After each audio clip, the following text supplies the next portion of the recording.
Ei vieläkään. Nyt se tuli vihreä valo, mutta ei ole ääntä. On päällä. Kuuluuko myös? Sekä että. Hienoa. So good afternoon everybody. I'm so happy to see you all here. And sorry to interrupt the discussion, but today the point is to discuss, so it's a good start for this event here. We are also streaming this event, so we have a web stream. If you are following from that part, please stay with us. You can also send questions for us on #PlanS via Twitter. So our colleagues are following those questions, and we also will take those questions into account. But it's a good day to start for discussion Plan S. And as you might remember, this is the second discussion we have for Plan S implementation plan. We had a first one in December, which got a lot of feedback and different ideas and questions were brought up. That was very good for us, very valuable for discussion and planning. And this is a follow-up in a way. We will still go back for Plan S implementation plan, but also would like to in a way converge what are the main issues we would like to comment for the Coalition S about this issue. So we thought that first, after the Christmas break, we'll first I've introduced a Plan S about a bit about behind why we are involved, what is the intention of Plan S, and then my colleague Jyrki Hakapää will tell more about the science and Plan S itself, what it is about, and then we have a follow-up discussion jointly here, and then we will break up with the groups for discussion. And the idea is that as the Coalition S has sent this for consultation, so this is a plan which is under consultation, we'd like to learn from you what areas there are which are not in the implementation plan, which are forgotten in the implementation plan, which should be there, or should be revised in the implementation plan, which doesn't really work from your own experience and if there are any alternative routes also which are not included in the current plan, or which could be actually included there. And we had to also agree at the end how the feedback will be given for the Coalition S, and also think about the challenges and solutions. So saying that this doesn't work is not very helpful for the further discussions. So please, when you think about improvements for the plan, please give basis why there's problem, and also how you should like it to be written, how it should be done in the plan itself. But first about Coalition as in general in a big frame. So if you think about fundamental principles of science, it's about dialogue at the end. It's about dialogue about results which have been published and produced, which must be debated, which are under discussion in the scientific community all the time, and that's actually how we qualify and how we can build on the previous research and make a new research and new science in different disciplines. And therefore, in a way, it can be said that science is an organized criticism system, where this system is developed under many, many decades and years and hundreds of years. And therefore, it's important that those who actually read documents, read publications, or publish documents and publications, have access for those, which is not limited by funding itself. And that's a point where actually Coalition has started its thinking about Plan S itself. The initial launch of Plan S was took place in September last year. There was a lot of feedback already very few days after publication. And the idea is that from 1st of January 2020, all the publications, scientific publications, are open to read. That's very important. And there should be no paywalls, and the cost should be reduced. We know this is quite expensive system we have today, and it should be less cost for scientific community for the publication area. At that time, there were 11 national research funding organizations who were signing the Coalition S, and the European Commission and ERC gave a very strong support for the Plan S. And one key issue in the whole Plan S is about how we define open access. What are the actual, in a way, key elements? What is open access? How you can define it? After publication, a lot of discussions took place in Europe, but also worldwide, and it has been promoted, but has also taken up bottom-up, I would say, from different groups and members of groups, and funders and organizations and universities have given both support and criticism for Plan S. And therefore, it was important to understand how Plan S actually is included and is a part of the overall development of open access, which has been taking place already for some decades. And therefore, the Plan S implementation plan was developed by the task group of Coalition S, and that is what we will discuss today. The Coalition S is a first joint action by research funders, so many of us have had already something for open access and have worked together in thinking about those principles, and certainly European Commission and Horizon 2020 has been one of the guiding rules, but there has not been joint discussion for joint actions, joint definitions, what we mean by open access and different types of open access, and therefore also we found it's important to be part of discussion and part of Coalition S as an Academy of Finland.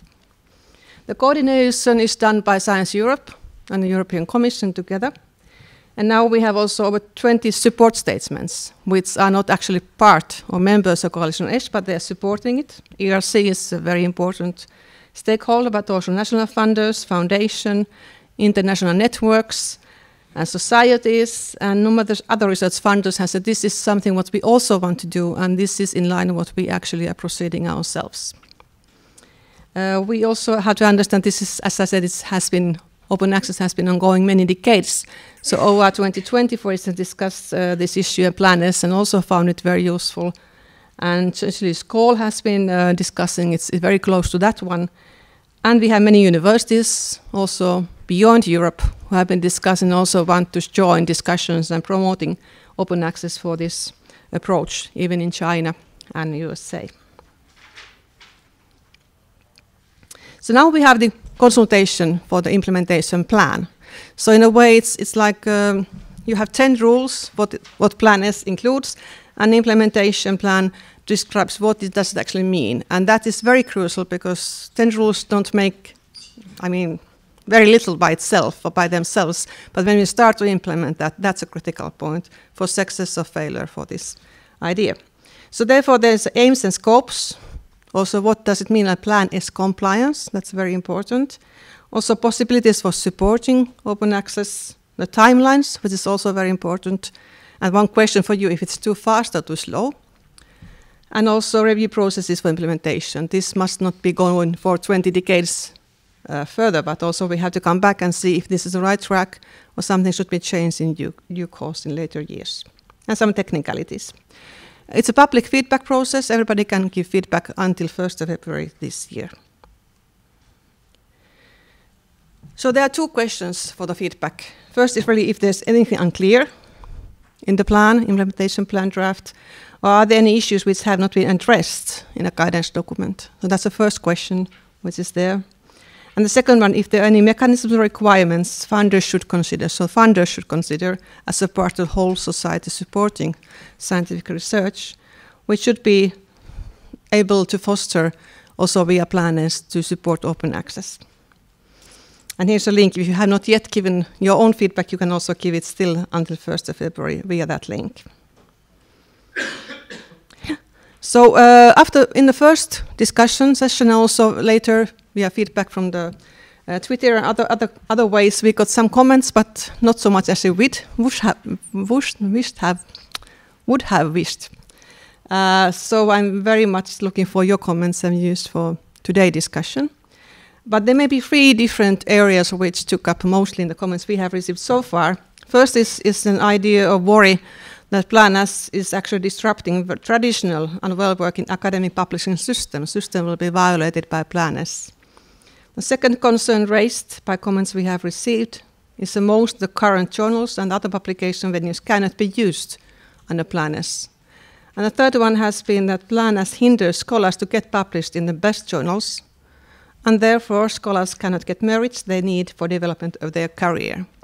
And I will just briefly reflect these 3 areas which have been taken up by comments, how it looks in Plan S.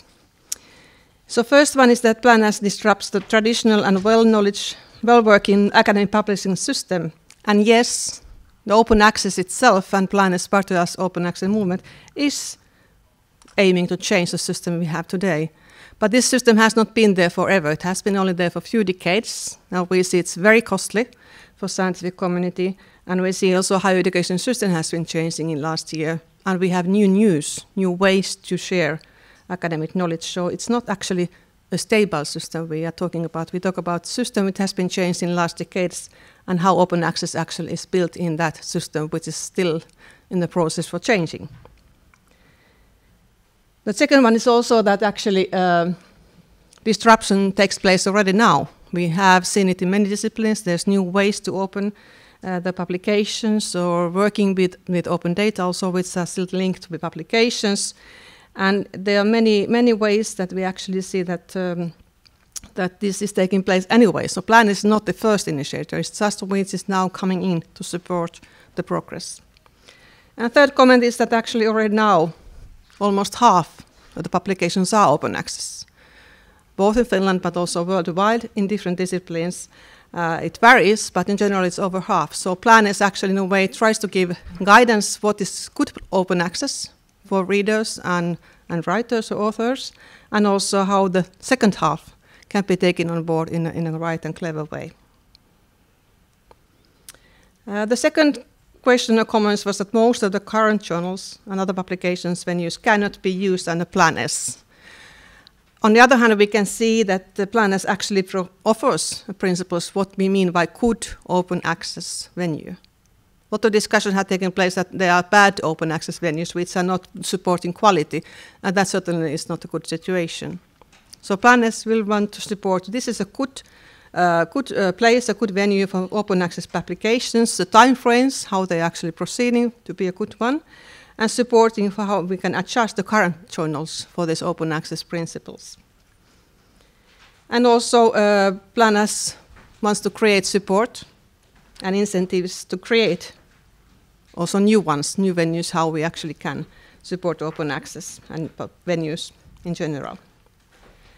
And also in discussions we can see a very big diversification between different disciplines. Some disciplines are already there, they don't actually have this question anymore, and some are very much beyond 30% or 50% of publications, and there might be very different venues also in place in different disciplines. So this is not like a one holistic picture, it's a very, very different picture depending on our own background of scientific disciplines and our working areas.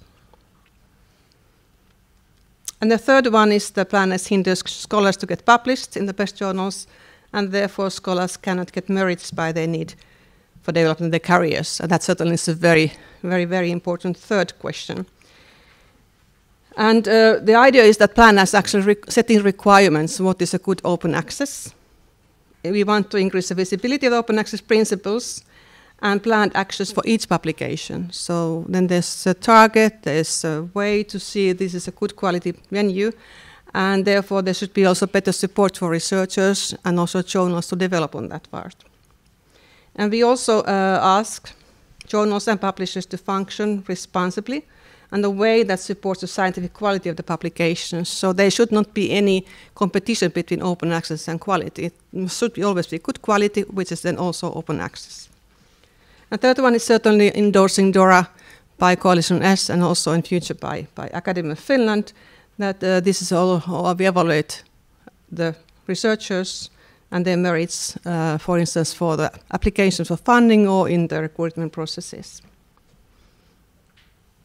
So these were briefly about the background and the main three themes we have coming up. But today we want to discuss about the whole Plan S and especially the implementation plan. And then I would like to really give floor first to Jyrki, and then we have discussion joined in this room. Please, the floor is yours.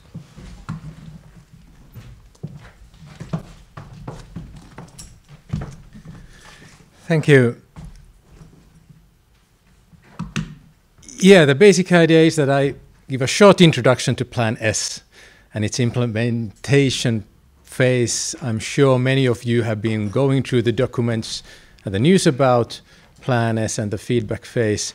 Nevertheless, let's find at least a common ground here, and so we know the basic things in minimum.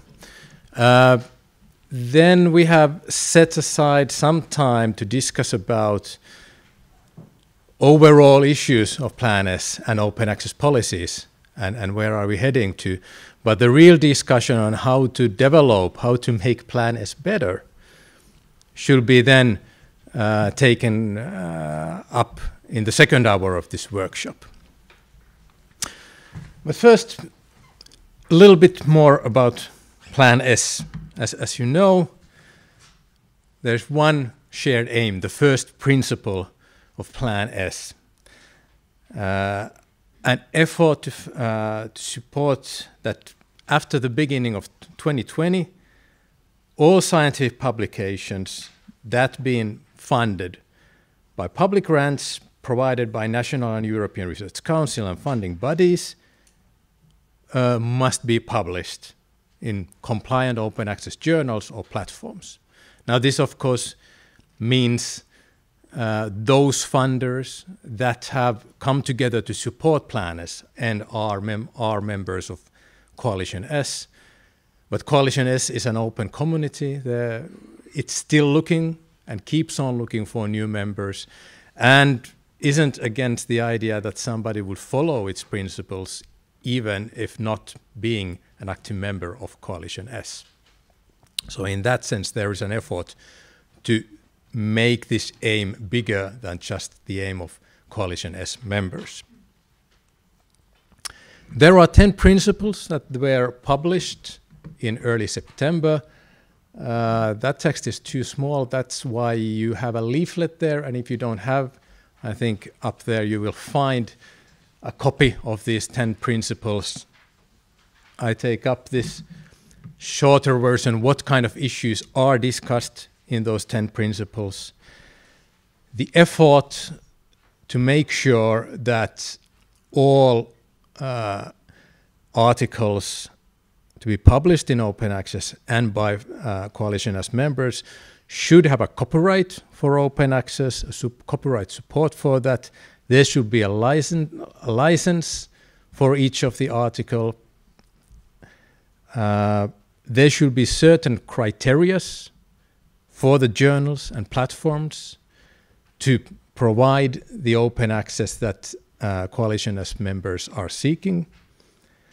Coalition as makes a promise to make a gap analysis and offer incentives for creating and supporting new and needed journals and platforms in those scientific areas or themes where there are currently no open access possibilities for publications.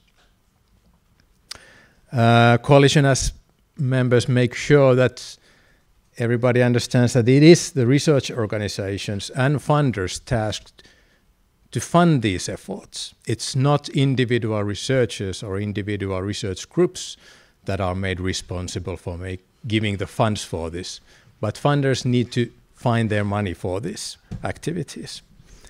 Nevertheless, at the same time, those Coalition as members think that there needs to be a limit for those costs, especially these article processing charges, that our pockets are not bottomless. There need to be limits of what kind of costs can be paid. The open access policies of Plan S cannot be separated from the rest of the scientific community. Coalition S makes an effort or promise to align these policies according to the research community's open access policies and strategies. Principally, the effort to make 100% open access targets all kind of scientific publications.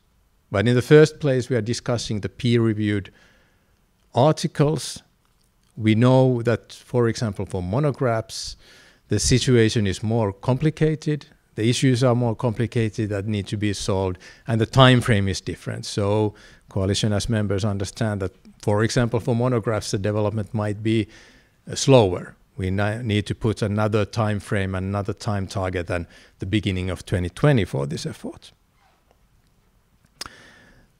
A lot of discussion has been on the issue that is Plan S only about the golden route and making traditional or at the moment working journals to work in open access. No, Plan S makes an effort also to give room for open archives, for repositories, So if their journal doesn't provide the open access possibilities, then at least there will be the so-called green route, where scholars, according to certain terms, could store and open their articles through those archives and repositories. One funding mode, however, is to be cut out, and that is the hybrid publication model. The effort to stop so-called double dipping, so scholars would pay for making their article, specifically their article, open in certain journal, and then libraries will separately pay for getting the journal for themselves. That kind of publication system or publishing system should be finished, and Coalition S members make an effort to stop that. And finally, once we are discussing about the research funders and what is to be done with those funders' money, there is a need to find out that these plans and guidelines for using the money are actually followed, and if not, funders need to put some kind of sanctions on table too. One cannot use the money given by funders just as one wishes. And it's not only from the funders' point of view, but it's taxpayers' money. There is the responsibility that comes together with that on how to use these funds. So these kind of issues are presented in these principles that the Coalition S members seek to solve and use in near future. What are the great steps forward here is that numerous funders and hopefully other research institutions actually would have similar open access policies. That's a great step. 3 years ago, it was counted that there exist more than 300 open access policies in Europe. Now that's a mess for scholars. How to act, how to work in that situation is difficult. To have at least 20 or 30, hopefully more funders using the same open access policies and guidelines will be a great step. Also, that funders commit to funding the open access possibilities according to their rules is an important step. Clear timeline is needed. This effort has been going on at least for 25 years. And there's always the feeling that we are in a period of transition, and when does this transition end? As Rita pointed out, roughly said half of the articles at the moment are already open. The other side is still missing. And we need to find a way how to get the whole process through and not be left in the middle. And finally, this is about principles, not particular funding modes. We are not trying to compete or put the funding modes to compete with each other. But these are very strong principles. No publication should be locked behind a paywall. That's simply against funders' basic values. What do we do with the taxpayers' money? How do we do it? What is our primary target? It's not only to support research, but also to support our societies. Open access should be immediate. Embargo periods slow things down. And now there are different kind of embargo periods for various kind of publications, various kind of disciplines, and that mixes up the issues too. Licenses, copyrights, that there are clear set rules how they are used and that they are used will support also the development of how to distribute research results and how to use them. And finally, this getting out of the hybrid model of publication, probably the first step to trying to cut the costs to fit into the research community's possibilities and the funds that we have available. Now, it is one thing to state these principles, and as you've noticed at the end of November, it's another thing to implement them. Coalition S published this guidances for how the principles would be actually implemented, or what could be the guidelines for this implementation. And it came up with 6 issues: the aims and scopes, plan as compliance, cost and possibilities of support mechanism, timeline, review process, and then technicalities that need to be discussed, need to be set out, and then the action should be taken after these issues have been discussed and decided. And what was important for the coalition is that at this point we need research community members and institutions' feedback on these issues. Are we actually doing the right things in a right way or in right order? And that's the idea or the point of discussion for the latter half of today's workshop. So first, aim and scope are, of course, they are already familiar from the principles, that we are looking for full and immediate open access to publications. What comes to the peer-reviewed articles, principally this should happen after the beginning of 2020. And since we know that the publishing modes are changing and there are alternatives of publication, so getting your research results out, developing through the years, we are not supporting any specific business model, but looking for principles on how to do this. And what's very important is DORA, to make sure that making such a disruption on the publishing system doesn't affect on how merit is earned in academic community, how people's careers or research ideas are evaluated. DORA supports on evaluating various kind of research outputs and finding methods that support not trusting on any individual or simple index numbers or simple indicators for measuring how well things are done. One needs to find the multiple sources for what research results are done and how well people are proceeding with their stuff to make a full evaluation. This is something that the coalition as members are also heavily involved in order to make sure that their basic work, evaluating plans and giving money for researchers, wouldn't be affected because of the open access principles.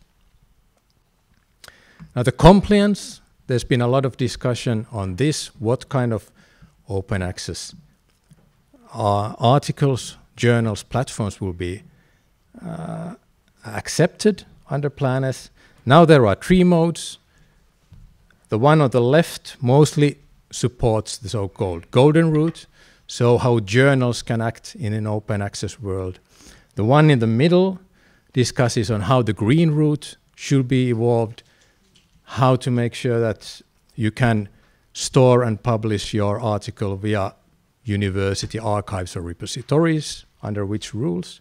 And then the third one, how to make this hybrid model, or how to make the change from the hybrid model towards the 2 others. That there is a transition period for that, and there are certain rules under which you can do it for a couple of years more, but not more.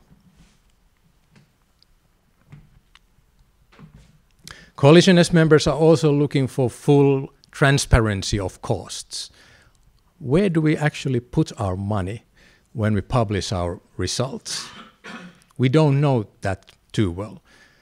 Shortly said, universities don't know that, other research institutions don't know it too well, and we as funders don't know it too well either. This is of course something that needs to be discussed with the publishers, the journals. Nevertheless, here's an effort to do that. The APC level, or levels probably, should be somehow determined to find fair, reasonable, a level that we as a research community trust that those costs are going to places that we understand that are needed for publishing our results. that there is a financial support for such efforts to make new kind of open access journals and platforms and other ways of publishing. And not only those journals or platforms, but there are also other kind of infrastructures and services that are needed. For example, for identifying which journals and platforms are actually open access compliant under Plan S. And of course, services at the research institutions for researchers, that they don't have to understand each of the little issues or little things, but there are actually people at the universities that can support the researchers on these issues. Timeline, when does this happen? Some research funders might start from 1st of January 2020 and say that anything published after this day with our money should be open access under Plan S. But as you can see, there are at least 3 different levels. Probably the most reasonable is that the new calls that are opened after the beginning of 2020 include a rule that any research publications that are published from the money that were received under these calls should act under the Plan S open access policies. One new thing that came up is that Coalition S wants a review of its actions, and it wants it by in 2023, so 3 years after any activities really start. There's no point just blindly to go towards the future, but one needs to check how things are actually proceeding. And compliance and sanctions, they are still on the table, but shortly said, what you see means that there's not really any idea at the moment what are those sanctions. Some funders have some already, but there's no common ground here yet. And as you can see, well, not much of discussion yet. Ideas are needed, what will be relatively well-working but reasonable sanctions also. And then there are technical guidances and requirements. What are the right licenses? Is there only one license that one can be used? Should there be more of them for separate research fields, separate kind of publications? How to set up the archives, repositories are the technical requirements. What are the issues in transformative agreements for getting out of the hybrid model and such issues? Now, why Coalition S needs feedback? Well, to succeed in this, we need research community support and understanding, and, well, actually, we need you to come along, in a way. Big truth is also that funders aren't the first ones to push for open access. It's actually smaller research communities, research networks that firstly came out with the idea that now when the digitalization has gone forward, we can put the research articles out there in the internet immediately.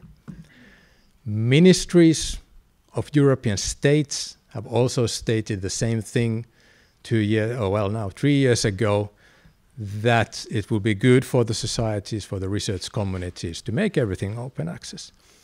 Now, funders are somewhere there in between, and all these 3 levels at least should work together. Now, when funders are coming up with the Plan S, we need to make sure that the research community members understand what we are trying to do, and then also, do we understand what you are doing, and how do we fit your activities and your views to our plans? That's the point of the feedback effort in this implementation period. Now, the board of the Academy of Finland has been very strong that how important this is. One of the issues that they stated when agreeing to that Academy of Finland could become a member in Coalition S was that we need to keep the Finnish research community with us and to discuss and hear your views throughout the process. And that's what we are trying to do here. And finally, we cannot actually do those principles alone. Many of them need activities from way other institutions than us. We don't make laws for copyrights. We don't make services for universities as such. In that sense, we need your support. We need to cooperate with you to make these principles real and active.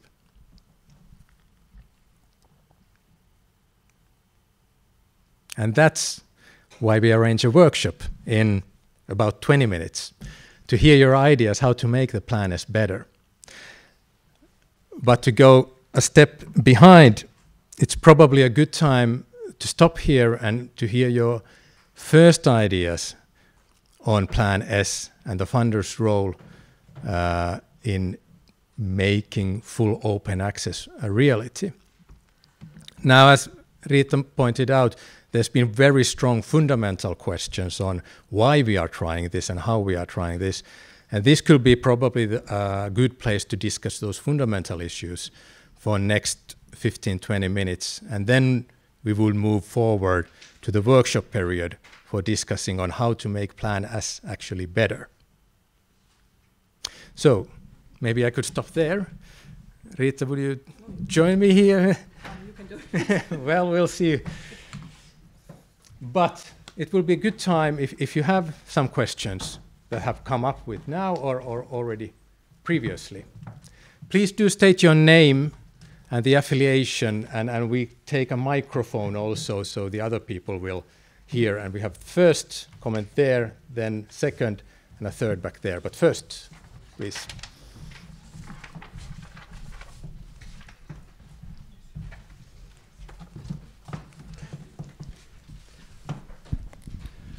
So my name is Ilkka Kilpeläinen, and I'm a professor of chemistry in University of Helsinki. First of all, of course, this is nice principles, but of course there is a lot of issues to be discussed in the future about it. One of the main issues or problems what I can see here is that actually the quality of university research is actually evaluated by the Ministry of Education by terms of certain quality of journals. And my question is that how much of this evaluation has been considered here, and what is actually, it was commented that the ministries are behind this. I can understand it's easy to say they are behind, but if it directly affects the university funding, I cannot see how can the university support this. Okay. If I may, as you might know, the university funding model is under discussion at the moment. There's a proposal on table which has not yet been agreed with, but it has still the same three areas of ways to be open. So what also Jyrki showed here in Plan S, so golden, green, and hybrid. Sorry, golden, green, and hybrid. So the collection of data for the funding for universities is the same three elements as Plan S implementation has. So there's no contradiction there. And the idea in the proposed funding model actually is that you have the usual and current UFO classes, but if the application is open, the university will get a bit more funding when it's open. So it's a certain amount more, like if you have a UFO class, the best UFO class you would get might be 10,000 euros for university, and with this funding you might get actually 12,000 euros for university. So it promotes the access in the excess funding, but it keeps the same areas of UFO classification in funding model as they are now. So in that way, actually that would support those who are opening up those publications which are counted in the funding of universities. So that's actually in line what Plan S is also supporting. But we will see how this proposal of funding for universities will end up in discussions. Yes. So you don't have the contradiction between quality, which is UFO classification, and openness, because openness is giving extra money.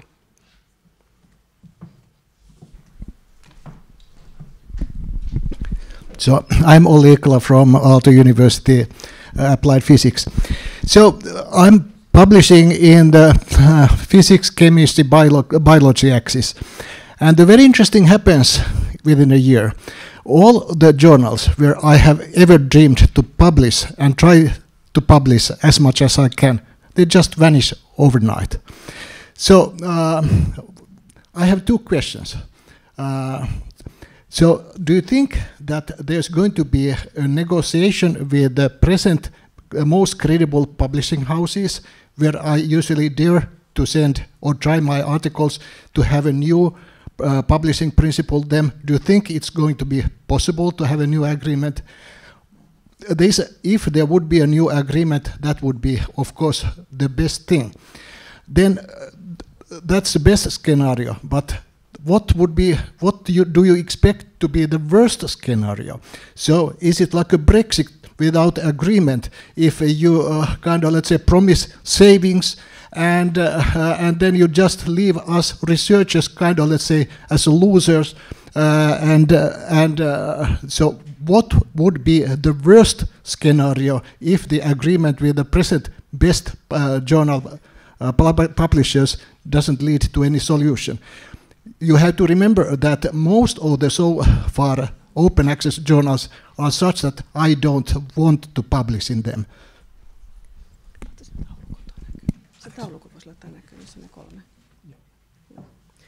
So thank you. That's a very good question, and that's something which has been discussed a lot by research funders actually many years before the Plan S was developed.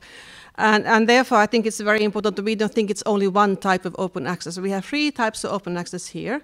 We had traditional ones, which you say in your area are not very good quality journals. So their Plan S wants to support them to be upgraded, to become better quality places for publication. That's the easy part in simple ways. From your side, on the third one anyway, the hybrid is there, that actually there's a transition period. So they should have a plan how they turn their business models to become open access. And they actually, like if Kristina Hormia-Poutonen could highlight how the negotiations between the journals and our Finelli processes has been ongoing, because that's very critical. It's not only Plan S. We have a joint international collaboration, but then the actual agreements are not made by research funders, but by universities. So therefore, I think if you, Kristina, can comment on this, where we are now, and how you see the progress there. And then what I think is also important, this is more clear in the Plan S implementation plan proposal than in plans itself. So this still is a hybrid. So if journal it's not a good quality open access traditional one, if it's good journal but doesn't fulfill and doesn't follow the way towards the full open access process in few years, you can still put your article on a repository of your own university or national repository, international repositories. So in the way you can choose between these 3 ones, the best one. And the idea is that it doesn't block you to publish in the best venue you want to publish. So the idea is we try to support all the ways that researchers send their publications on the place they want to publish. So these 3 options together give 3 different choices. So that's the idea. And that's a concern. We have been very much concerned already. We have our own criteria in 2016 Academy of Finland. We also had the same 3 areas, therefore, that we don't block the publication in the best possible places. But maybe, Kristina, you could comment on the Finelli discussions, where we are now and what is the future looking out, if you can.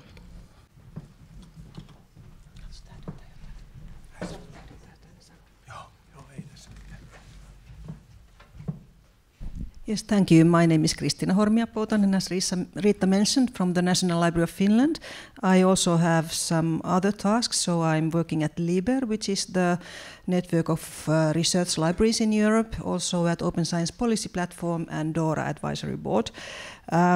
So I will first answer that, and I will ask my colleague Arja, who is the head of licensing, who has more detailed information than me. I have also some questions. So if we first start with the hybrid one, and Arja can comment on my talk and add, and then I can ask my questions, which I have, and comments. So where we are with the license negotiations, we started in 2016 really to include open access into our licensing negotiations, so it's quite new. It's new for us, our team, but also new for publishers, so it's quite early days. We also organized our work so that we have a special strategy group to advise us and to discuss these open access licenses and what kind of principles we need there. So and that has been very important for us. And also we were happy to get researchers also voluntarily work for us, really to spread ideas and launch discussions related to these open access negotiations. So we have made some progress. We have different kind of deals. Each publisher has different principles. So they don't look the same, which is a bit problematic for researchers because they really need to analyze what kind of terms in the contracts we have been able to make.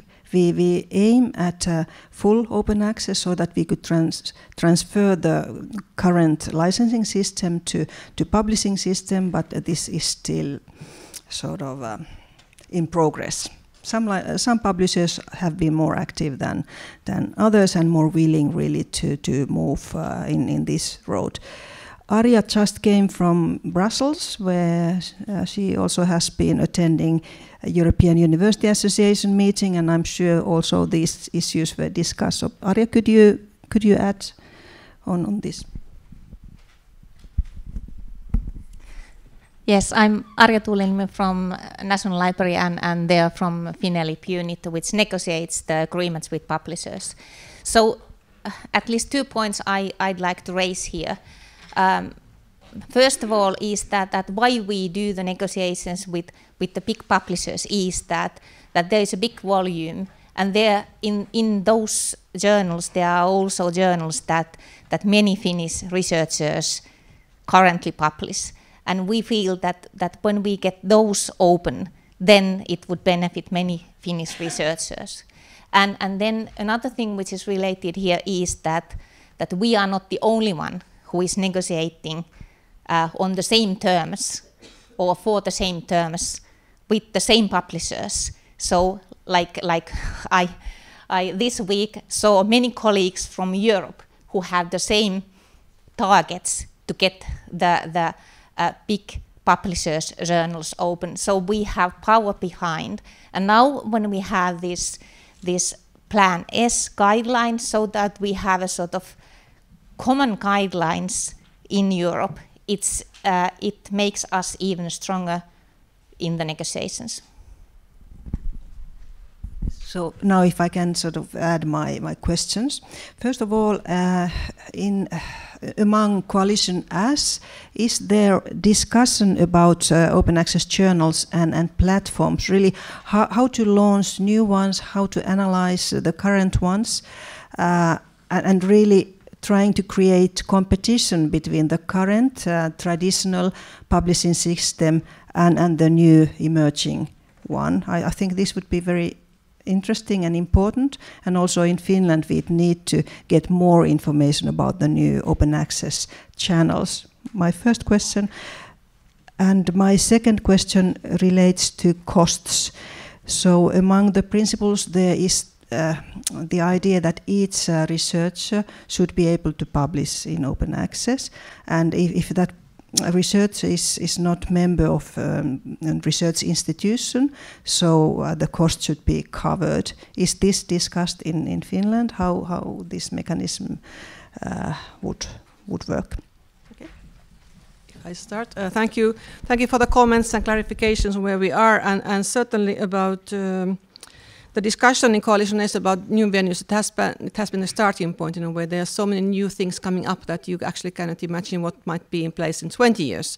So that discussion takes place, but there's this process to make a gap analysis first and to identify areas. But I think that if you already now have some proposals, you could write in the comments and send it to Plan S, that they will be included in the discussion. So there's no solutions yet. This is a planning step.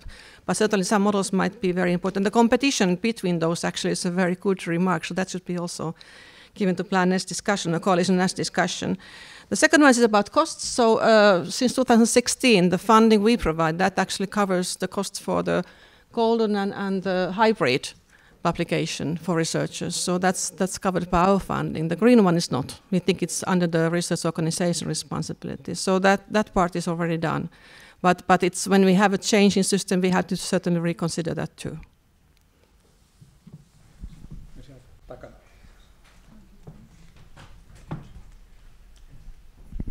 Thanks. My name is Sara Heinämaa, and I'm an academic professor at the University of Jyväskylä in the discipline of philosophy.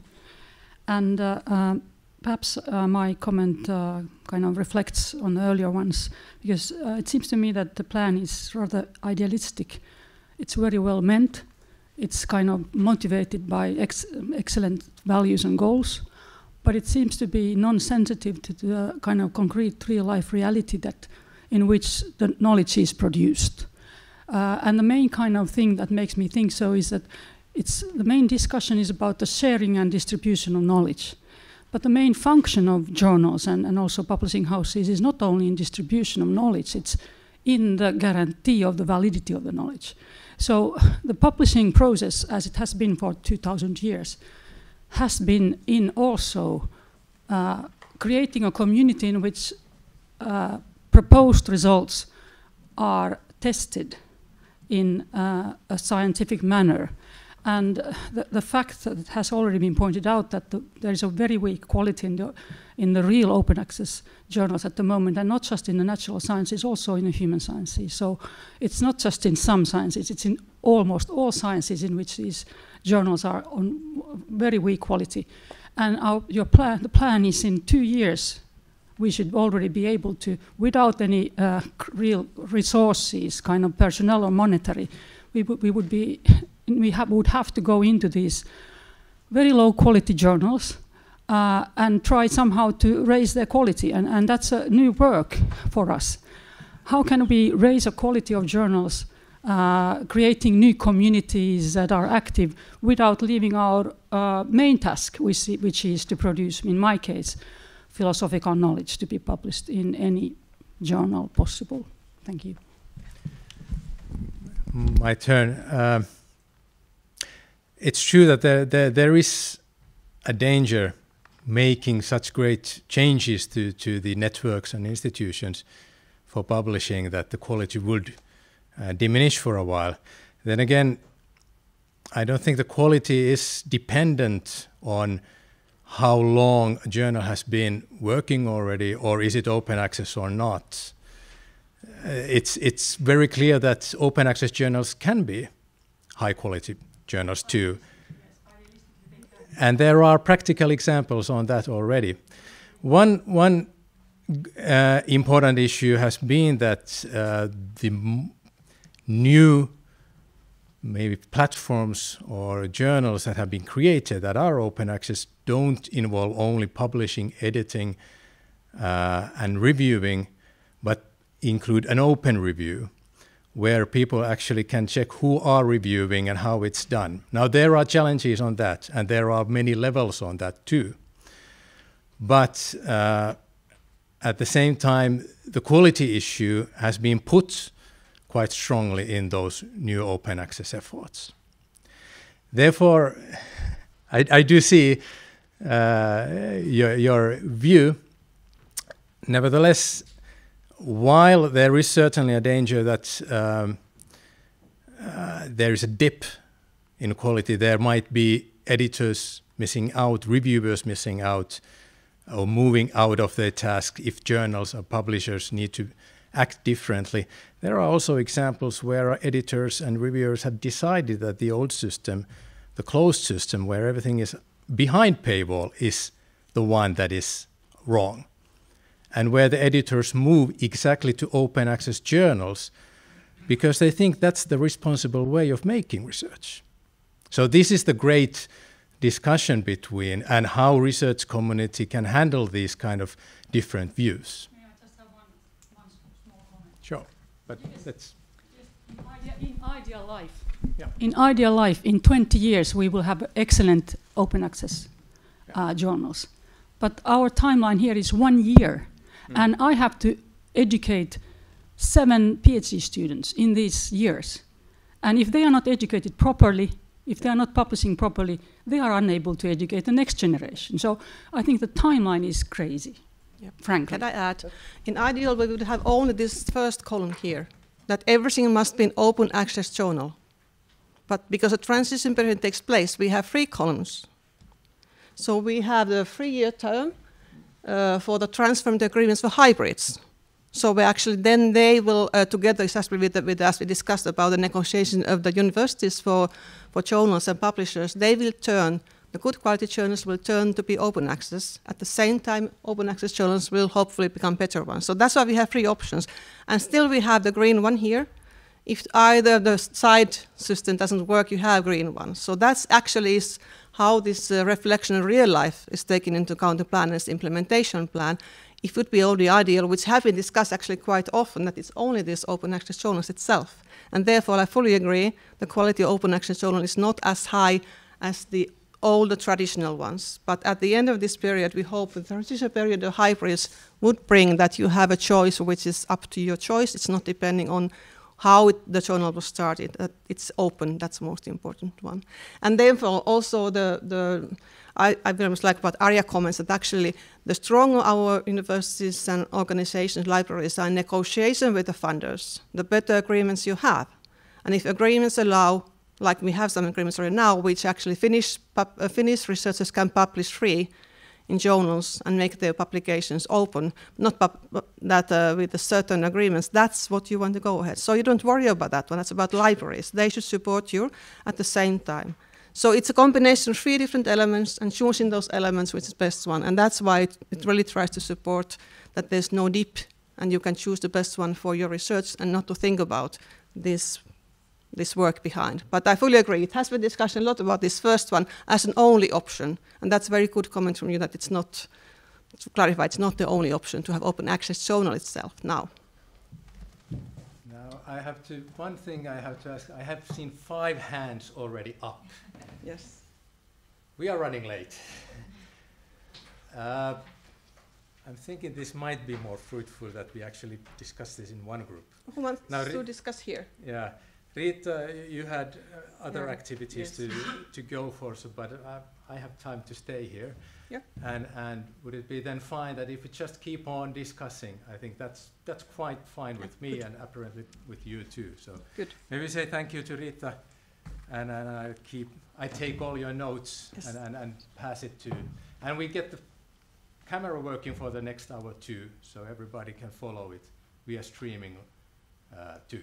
Okay, good. Thank you very much. I wish you a very good discussion. Make a critical questions and comments. We have to clarify these issues and also propose, if needed, any amendments from the plan now under discussion. Have a good discussion. I think the first one was here. Or Jan, you wanted to quickly follow. Yeah, actually, I mean, you asked for the fundamentals, but I think when we only have 1 year to launch the whole thing. I think the practicalities are now the fundamentals. So nobody has actually, I mean, there's strong words about providing support and especially financial support, but I haven't seen any figures. Where are the figures? What are the numbers? I mean, and nobody is actually saying who's actually paying this.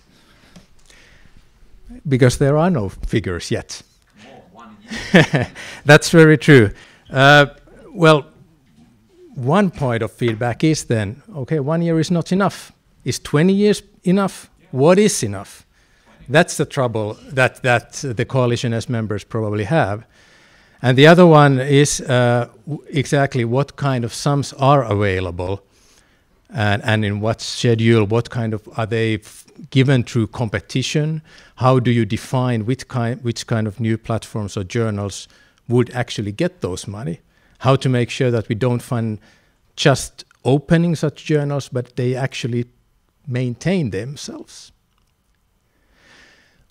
These are issues that the coalition as members do discuss, and they have 11.5 months to do it, and then everything should work. The idea was to discuss for the second hour, what's your view on this? How much money is needed? How many journals are needed? Do you see any places where you just simply don't have these possibilities available? And how do you actually give that feedback to Coalition S? Because if you don't give, then well, I and Riitta might remember that there are some troubles somewhere in disciplines, but in larger views, those are forgotten easily. One good example is actually the discipline of chemistry, which have been, you've seen through the autumn already probably, that they've been very strong on commenting Plan S, giving critical views on that, giving their views not only for Coalition S, but also for national members, and making sure that everybody knows what are the risks there. But if there are risks, and especially if there are choices on how to do this better, we would like to really hear it now, because then if we don't, then we do have an implementation plan that we just need to take and follow.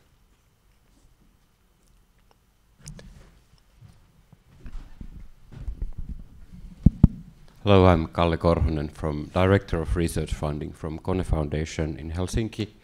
I think, well, this is more a comment than a question, that a big issue here, or a big challenge, is the potential rigidity between all the jargon and all the administrative decisions proposed by especially public funders, and then on the other hand, the sort of constantly evolving field of research and academic publishing, because as we are seeing, for example, now we have the sort of repository business, which is booming and which is very useful for academics, like ResearchGate and academia.edu. And then we have the journals that have been mentioned, that they are also offering, although they are predatory in their business, they are offering very useful services for the academics. So that's one of the problems that you will have to tackle, or we will have to tackle. Because my question is more technical. Is there a difference between being a member of Coalition S or issuing a support statement? Because in Riitta's slides, there was, I mean, some foundations were mentioned under support statements. So are they not considered as members, or how is exactly? Members are those ones that have endorsed the principles and seek to take them in use. Support statements show that they think that at least most of the ideas and principles are worth to make real, and those organizations want to follow them. But for a reason or another, they haven't committed themselves for proceeding or developing the Plan S and implementing that. The members do nowadays include two foundations, which one of them is very interesting for us in Nordic countries, so Riksbankens Jubileumfonden. Three. Wellcome Trust, of course, yes. Yeah. So in that sense, it's not only national funders. And how do these supportive statements and the organizations that have given such, how do they act once Plan S is implemented, or what happens with them at the beginning of 2020? That we do not know. I think the next question was Tuuli Toivonen, and then Sara Heinamaa, and then two others.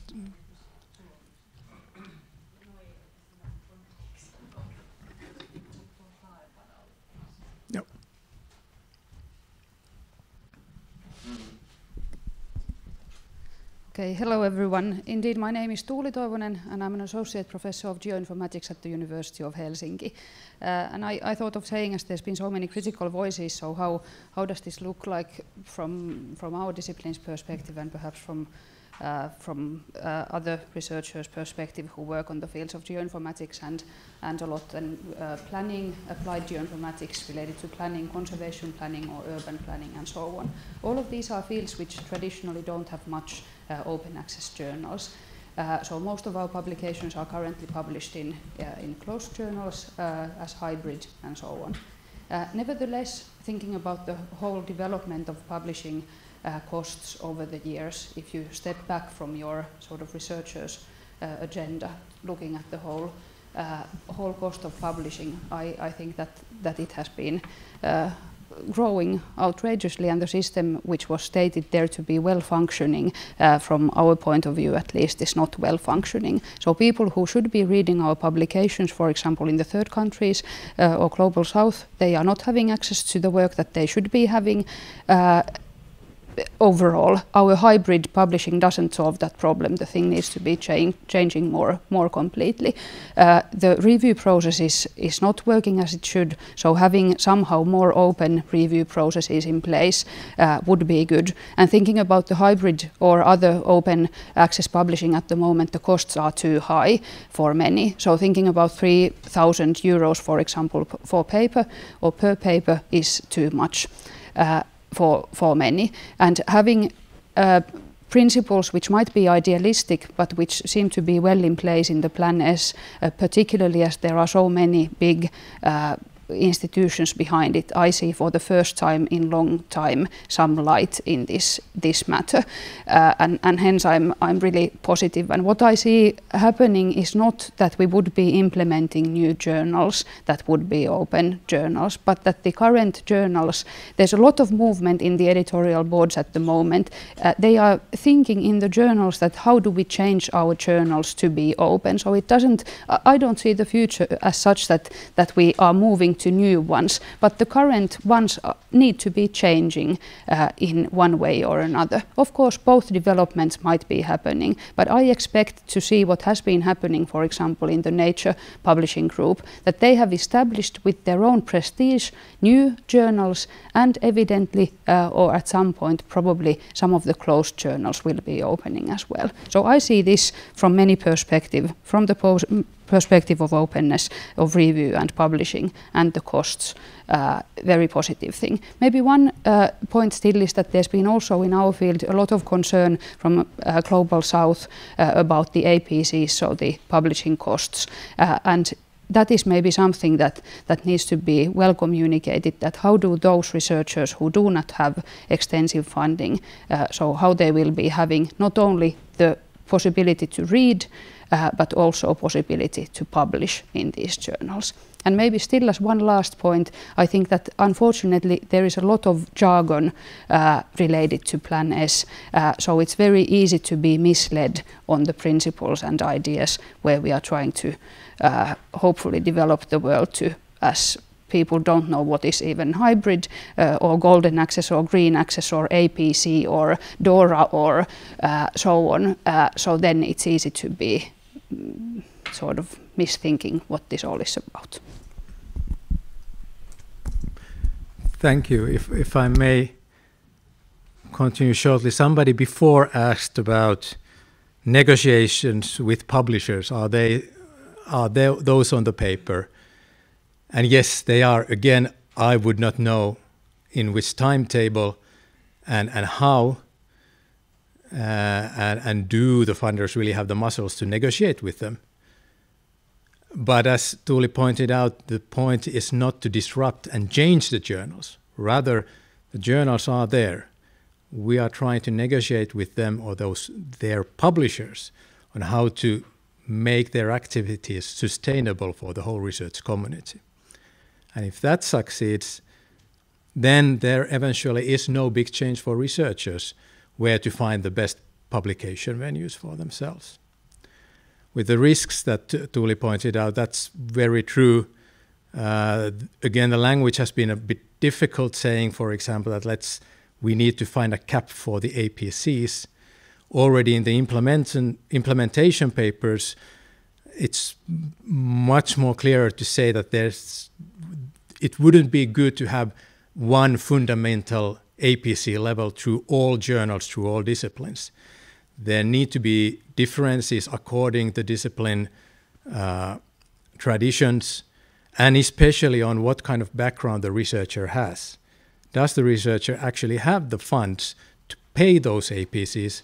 And if not, and the paper is still a quality paper that would like to be published, then at least the coalition as members need to have some kind of supportive system to offer those funds. And more funders and research universities come into the picture, they need to have those systems. Or then the journals and publishers need to have a way to take care of those publications and those researchers, giving lower APCs or getting rid of those APCs altogether. And finally, yes, sorry for all abbreviations and terms, I know, and sorry for using them.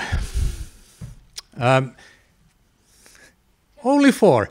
I think Sara Heinämä had a hand up a little bit longer. Then we take 3 of you and a fourth one. So please, if you can take the...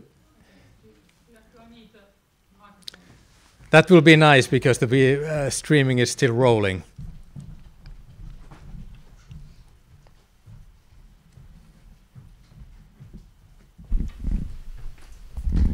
Thank you. This is another question, and it's just kind of a more theoretical, but I'm wondering about the role of the Academy and Ministry of Education in the process. Because on the one hand, Academy and the Ministry of Education are taking care of the funding, and they are regulating the funding, at least one major funding process in Finland. Yep. And they have been also taking part in the UHO classifications. But now you take a new role, which is kind of regulating the publication processes. We've been doing it for the last 20 years. Yeah, but it's kind of like a new, let's say, perhaps it's a new, not a new role, but a much more active attitude in this one role. And I wonder, how do you see these two different roles? On the one hand, regulating the funding process and then demanding high-quality publications for the project that are funded. And on the other hand, then now taking a quite active role in designing the types of publications that are available, are possible, and then that are evaluated. So not only evaluated, but also made accessible or possible. And somebody mentioned, I don't remember, somebody mentioned the need to kind of develop an open access referee process. So if this now then is also planned or designed, then what is meant by refereeing there? What is the process of refereeing? Yeah. Because I think the ones who produce the knowledge are also the ones who do the refereeing practically. I mean, today I write, tomorrow I read somebody else's writing. So how does academy function there? Yeah. Why do we do this at all? Yes, very good question. Academy's strategy from 4 years behind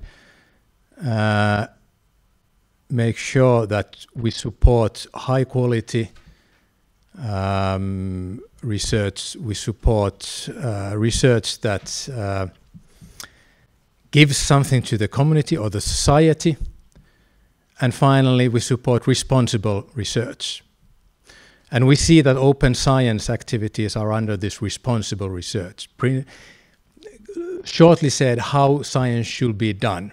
We shouldn't have this open in front of the science in the first place. The whole idea of research has been to openly tell about research results and to discuss about them.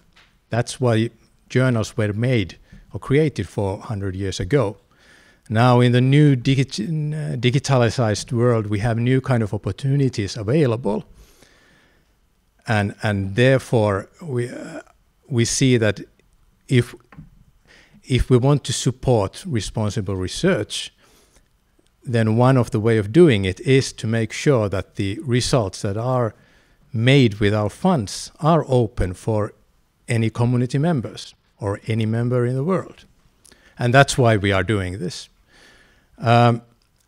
Open referees, shortly said, yes, that's one of the fields for open science activities. We have been looking for what does it mean, and in a way we are already doing it. We are publishing all reviewers' names in our homepage after the review process. That doesn't happen in all national funders' activities. Of course, that doesn't mean that we will publish referees' names to everybody, clearly linking what applications they've been reviewing. Now the applicants do get to know that, and that's already a big thing compared to many of the journals. But we think this is a fundamental aspect of research done right. Now, Heidi Laine, Kristina, then and forward, and then Jani, you're fifth. I feel like I'm cutting the line a little bit. But yeah, I'll accept my good fortune. And so there's a lot to say. I'll do my best to make sense. You said earlier that there are not yet any figures, but yeah. I think we should produce some. Definitely, we need to have a quantitative cost impact analysis, and I'd like to ask whether there are any plans in the academy to do such a thing. Rita earlier mentioned that that already there's the possibility to get funding for APCs and publishing in the grants, but probably that hasn't been the case for all grants, and in the future that might be that there's more pressure for the Academy of Finland to cover the costs of publishing. So what kind of impact is that going to have? I think it's important to try to estimate that from the. So I'm representing University of Helsinki. I guess that's an important piece of information. So from the university point of view, I feel that the APC-based cost models are there's a risk. I'm not. This is a kind of layperson's view, so I'm happy to be proven wrong. But from as far as I understand, the read and publish type agreements that actually Finalip has been negotiating towards are more appealing for universities. But do they fall under the transformative agreement heading? Are they? I mean, what's the case there? That's something that needs more clarifying. And then, as a last point, I think I tweeted earlier that that I feel that the crucial question at this stage with the time frame is to find ways to incentivize publishers to flip into open access. Yeah. Just echoing a little bit Tuuli's very good comment, that the ideal thing isn't to move to new publishers, but try to convince the existing ones to flip to open access, because that's kind of, I see that as a, well, not necessarily a low-hanging fruit, but more hanging lower than the affecting the impact, the merit mechanisms. Yeah. So in the long run, I think the DORA is even more important, but at this stage, that's how I see it. And lastly, it's just a question concerning DORA. What are Academy's plans on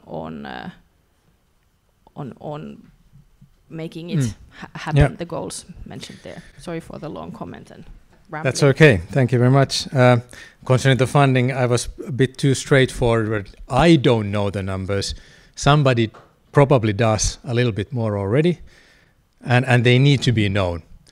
Now, what comes to Finland, this is exactly a question where Academy of Finland doesn't do much by itself. And that's why I'm glad to see that the National Open Science Coordination efforts have included a group on this issue. Happy to be a member of that and waiting that it will be active.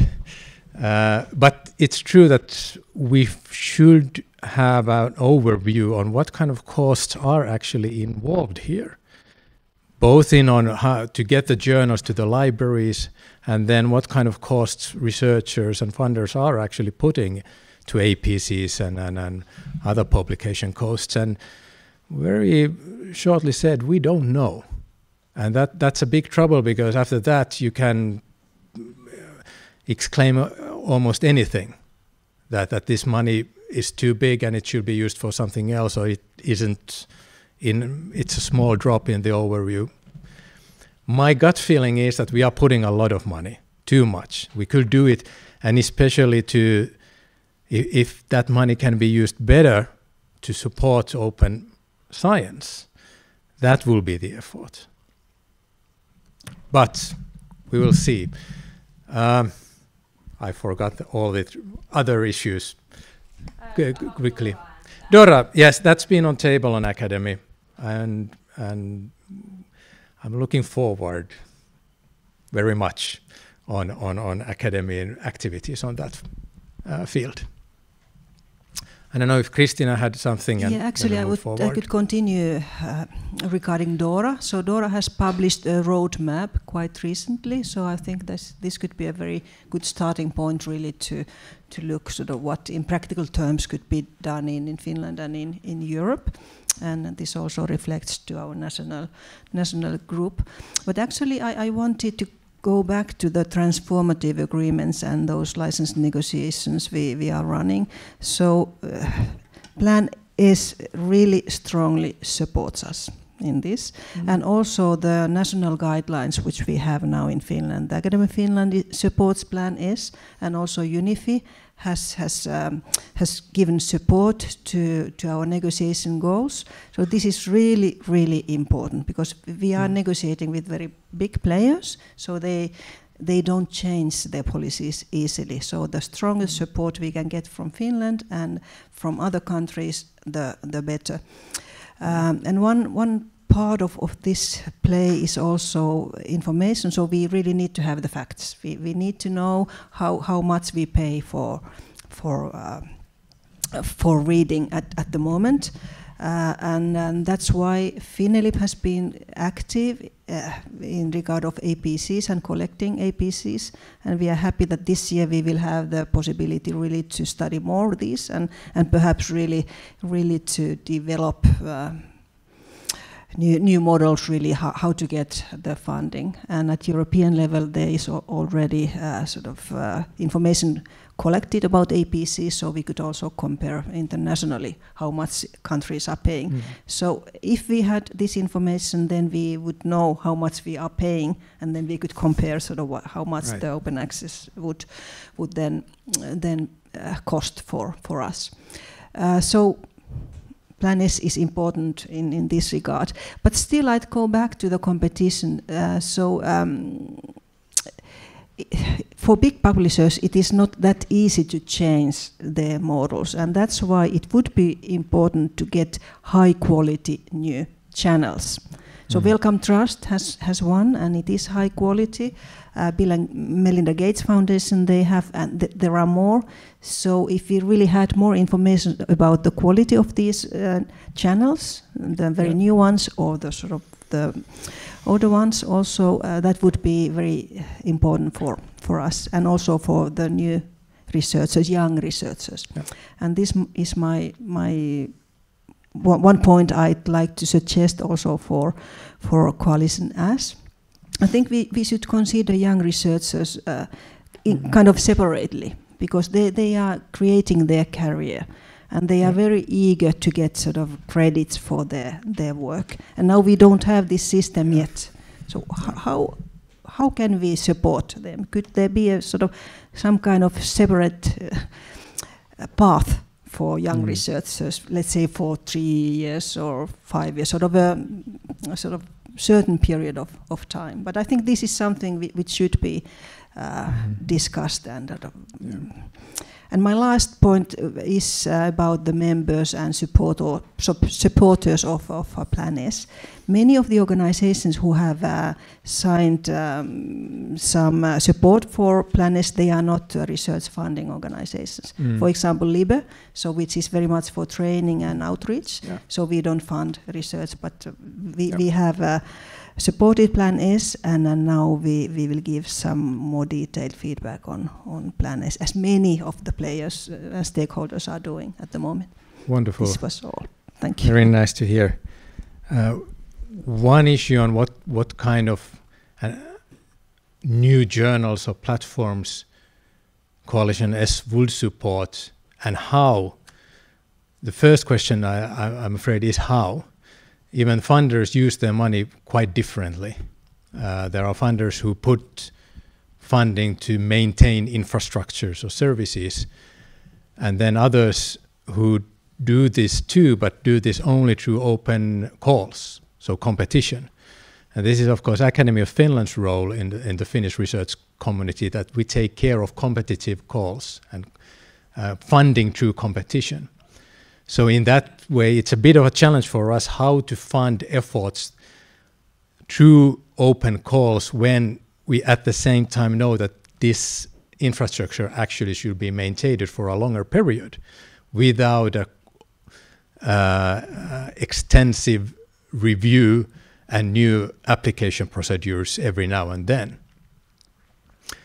What comes then to the how to define what kind of quality are needed for new OA journals and platforms, I'm afraid I can't tell anything more at the moment yet. Those rules need to be found out first. And we need feedback for that you tell us what do you think are those quality issues.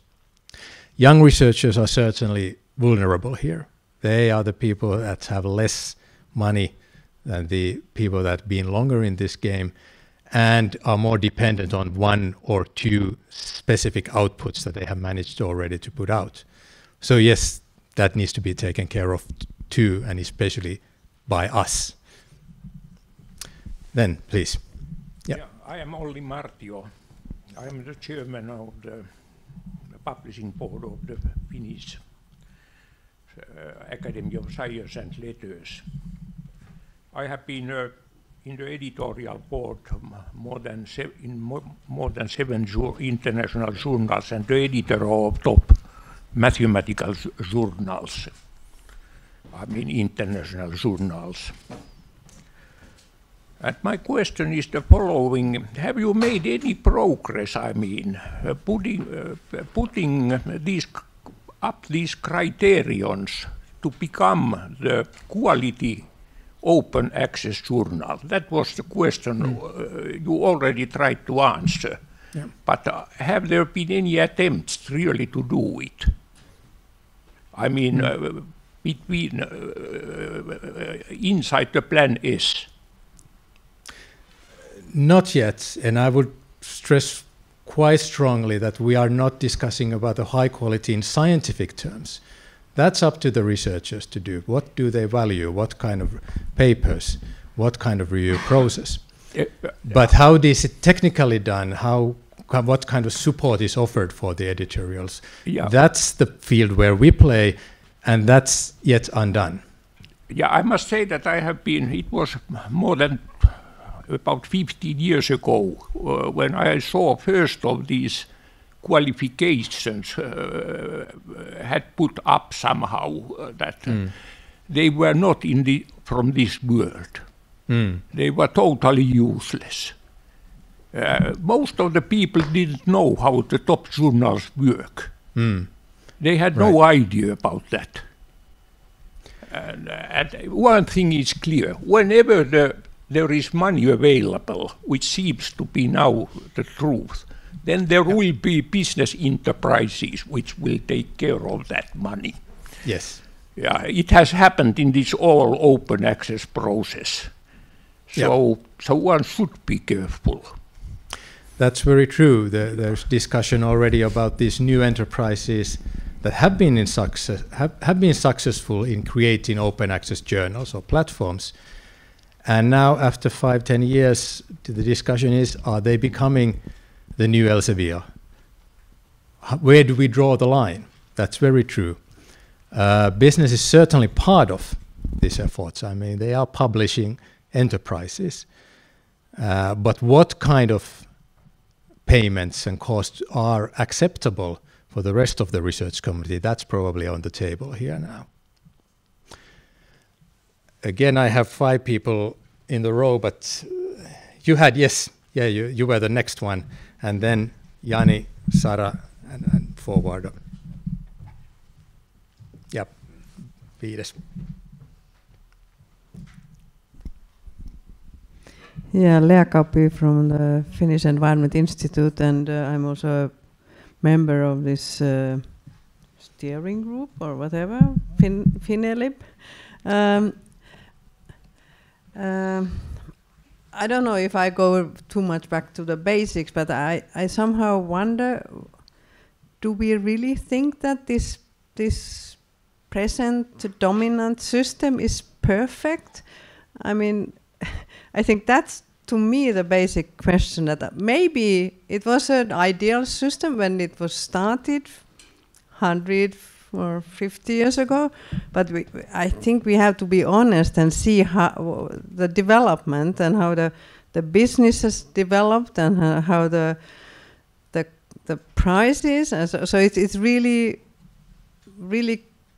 it's business, and it's maybe it's a good system for some I mean Western country or well-established Western scientists, but if we know that the world is changing, and when also in the global development and the development in science in general, so I think we have to somehow see that this is in the longer run it's a kind of a dead end. I mean we cannot continue, and I mean already now we, at least for the period I have been in business and a bit responsible for sort of funding of an institute, I mean the costs of publication, the increases are tens of percent per year. So this is not, cannot continue, and that's why I think we have now started these processes like Plan S and open access in general. So now the question is how to arrive at a kind of a best possible solution. And then my concrete comment that I have also already told in our group in Finland is that could the countries also, I mean now mostly the European ones, but maybe also China in the near future, could they even better join forces when negotiating with the big publishers, so that the pressure would be even higher, that they also have to change, and that this present model is not viable in the longer run. So because so far as I know, I mean the each country or like Finland from Finland has to negotiate separately from. We know now that Germany has taken quite a strong policy in that, and of course big countries are stronger, but maybe if there was a way to join forces, at least in the European Union, that certainly would maybe speed up that process. Thank you. That's exactly what we see too. Yes. Now, Jani. Thanks. I think one of the important things here is that we have to keep separately the discussion between the blind versus open review process, because I think that's an entirely different question. Yes. But I think there are one of the reasons why these things have moved forward so slowly this far is that there hasn't actually been any kind of incentives to actually launch open access journals, good quality open access. There's no public funding for that. Yeah. And of course that would have been much more easier way to push forward, is that to put a program to launch them. Yeah. Another thing that I have been following, there's only coming from the field of sociology, I mean, there's only one good quality open access journal existing at the moment. Yeah. And that was launched about 4 years ago. The journal doesn't even have the impact factor yet. Yeah. So that just gives us a frame how long these things are about to take anyways in order to have a realistic kind of a time frame. So 10 years easily, 20 must be much more closer to the realistic evaluation. So the idea of pushing a deadline, I think it's just that's a really bad negotiation in my opinion. Another question I would like to hear your opinion is, what is actually going to happen if the German Constitutional Court says that Plan S is illegal? Because that German one, yeah. Because I mean that probably means that none of the European Union funders are going to support this. So I mean, it will be impossible to exclude the Germans out of the funding system for sure. Is in that case, is it still feasible for Finnish academic community to follow this, or are we excluding it? And also including the fact that many of the top journals are run by the U.S. Basically run from U.S. basically, and I'm pretty sure that they are not really forcefully coming into this at all. There has been some cost analysis done by the association for sure. Just for I'm a member of the Finnish Sociological Association, the Westermark Society, which is publishing a small Finnish journal, Sociologia. And we estimated that the simple fact that transitioning that journal as an open access will cost 10,000 euros for us, and there's no money replacing that. And you can, and if nobody is actually thinking how much that is, if we go to the international journals, I mean I think it's really. We are in the really vague foundations here. Yeah, it's true that the hectic time scale creates worries. Some of them have been already hopefully taken away with this period of transfer periods. If they are introduced in one issue, why not in another? But the first language is very tough. That's very true. What does happen on the European level? I still look much more towards European Commission and what do they do than individual countries, even in the Germany's case. And when looking for the global level, in mid-November in the Nordic Open Science Forum, one of the speakers just made a quip saying that this is probably unreal and not possible, but when China comes board, then it's solved. 2 weeks later, China involved that, this is quite good. We could actually agree with Plan S. Where are actually the publications taking place these days? Europe might be a small player there. You are right with the US. How to get them aboard when they clearly have separate institutions and funding schemes, and all of them should agree.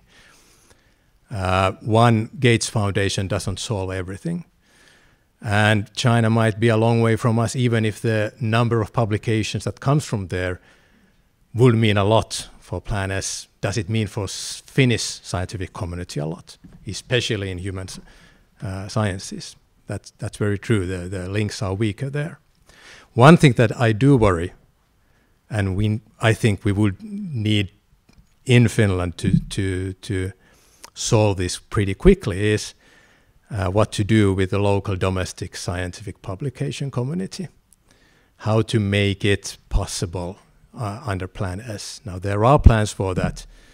Plan S itself doesn't give too much answers. It's clearly written for international level and regarding publications whose writers and readers come from many countries. How to take care of these domestic publication efforts, how to make them open access. That's a domestic effort. And how Finland can do it, how separate countries can do it, that's up to us. That's not Plan S that will do it. And that's why we have the National Open Science Coordination nowadays. And a group to do this, actually, so we'll meet there probably later. Sorry, first Sara Heinämaa and then in front of Sara. Thank you. Yes. Thank you. I just one additional question about the funding, because I think I took the sociology journal to be a kind of an example about how large funds actually one would need in order to promote the plan. So if we don't know the sums, then the other question is, from where are these funds taken? They are not new sources. They are probably funds that are taken from some other functions. Yeah. And I would like to hear what kinds of functions they are. And my fear is that they might be functions that have been supporting, research work. This is a fear that now research funding gets weakened Yeah. Because publication issue kind of trumps over it. Yeah. I think there are two kind of answers to give to that. The easier one is that it's the big publishers that are taking too much money through the subscription payments from university libraries, basically. That overall sum should be diminished, and that would free money for making publication systems open. But of course, it's not that black and white, and there's no system to first get money from one place and put it to another place in the research community. There are a lot of hands in between to take that money if it in the first place comes out. Second issue is that is this publication process and model that we have at place at the moment the best possible one for us? Through the digitalization of the society and even our publication efforts at the moment, how to get results out to the world is changing quite completely at the moment. And therefore, is it reasonable only to ask that how to get that money that is put to publishing or getting the access to read publications? Is it enough to think that how to use this money to create openness? Should we actually put some more how to develop this publishing process or making results available? Should we think it thoroughly differently in the future outside the peer review process? Because that's, of course, that's where the quality comes from.